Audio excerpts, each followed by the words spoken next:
இந்த ஐடிவிங்களா இதெல்லாம் இதுல வருது, அதெல்லாம் பார்க்கறதே இல்லை. யூடியூப் இதெல்லாம் வருது, வாட்ஸ்அப்லாம் வருது, இதெல்லாம் வந்து அதை பத்தி கோவப்பட்டிருந்தாரு.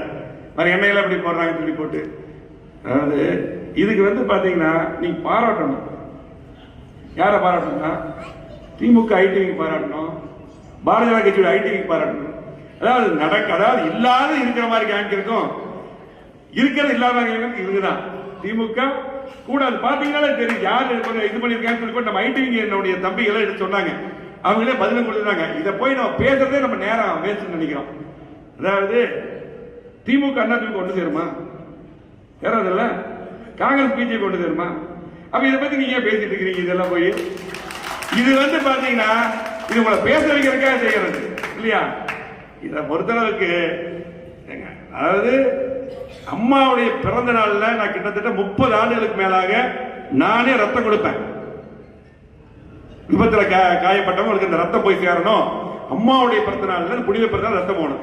நான் முந்தா நாள் தான் ரத்தம் பிளட் கொடுக்குறேன் அம்மா பிறந்த நாள்ல.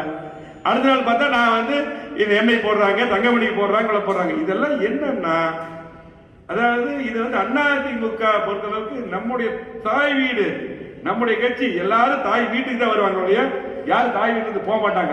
அது மட்டுமல்ல, இது மிகப்பெரிய கட்சி.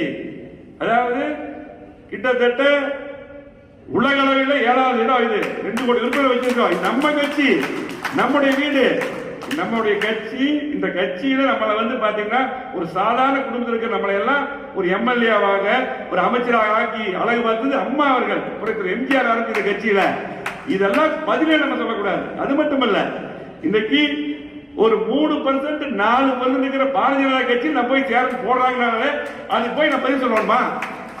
நம்ம கிட்டத்தட்ட 35% 40% இருக்கக்கூடிய நம்ம கட்சி தமிழ்நாட்டில். இதுக்கெல்லாம் பதில் சொல்லாதீங்க. அம்மனத்தில் கேட்டுக்கிறேன். இதெல்லாம் டோன்ட் கேம் விட்டுட்டு போயிருங்க. இதெல்லாம் ஒரு கவலையப்படாதீங்க. அவ்வளவுதான். நம்ம தொண்டர்களுக்கு தெரியும், நம்மளை பற்றி நம்முடைய தொண்டர்களுக்கு தெரியும், மக்களுக்கு தெரியும். கோவை மாவட்டத்தில் நம்ம எல்லாம் இத்தனை பேர் நல்ல பதவியில் இருந்தோம். இன்னைக்கு எல்லா பதவியில் அரசு சொன்னார்ல, சட்டமன்றத்தில் மேம்பாடுல லாபிக்கு தான் நான் போனேன். அதுக்கப்புறம் நான் உள்ள போக முடியல. இன்னைக்கு 2 முறை இன்னைக்கு அம்மா வந்து இன்னைக்கு அம்மா எடப்பாடி 2 முறை சட்டமன்ற உறுப்பினர் போயிட்டீங்க. தொகுதி மக்களுக்காக பாடுபட்டு இருக்கீங்க, இத்தனை திட்டங்களை கொண்டு வருகிறீங்க. இன்னைக்கு தொகுதி மக்களுக்காக சட்டமன்ற குரல் கொடுக்குறீங்க. அம்மனுக்கு 2 முறை இல்லையா?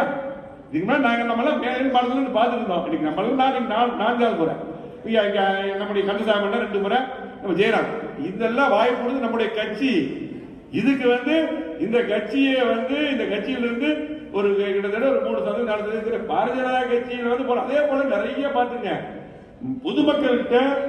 இது மட்டும் இல்ல, திமுக எதுவுமே செய்ய 3 வருஷமா ஆட்சி ஓட்டுறாங்கல்ல, இது இதேதான். இந்த விளம்பரம் தான் ஓட்டுறாங்க. வேற என்ன செஞ்சுட்டாங்க சொல்லுங்க? இதேதான் இருக்கிறது இல்லாம காமிக்கிறது. நல்லா செய்யற எடப்பாடியார் 2.5 மணி நேரம் பேசுறாரு சட்டமன்றத்தில், அது காமிக்கவே மாட்டாங்க. அதே அவர் பேசிட்டு போது பாத்தீங்கன்னா வேற ஏதாவது நியூஸ் ஓடு. அவர் வந்து தீவிரம் மக்களுக்காக சட்டமன்றத்தில் பேசிட்டு இருப்பாங்க, கட் பண்ணிடுவாங்க. வெளியே வந்து பேட்டி இருப்பாங்க, அதோட சரி, அதுக்கப்புறம் போட மாட்டாங்க. இன்னைக்கு நாட்டு மக்களுக்காக 31 ஆண்டுகள் ஆட்சி இருக்கிறோம். கோயம்புத்தூர் ஒரு வளர்ச்சிக்கு எந்த கட்சி சொல்ல சொல்லுங்க. நாங்கெல்லாம் எம்எல்ஏ இருந்து அமைச்சர் இருந்து இவ்வளவு திட்டங்கள் கொண்டு சொல்ல பார்க்கலாம். நான் காலர் நிமித்திட்டு போய் பாராளுமன்றத்தில் ஓட்டு கேட்போம்.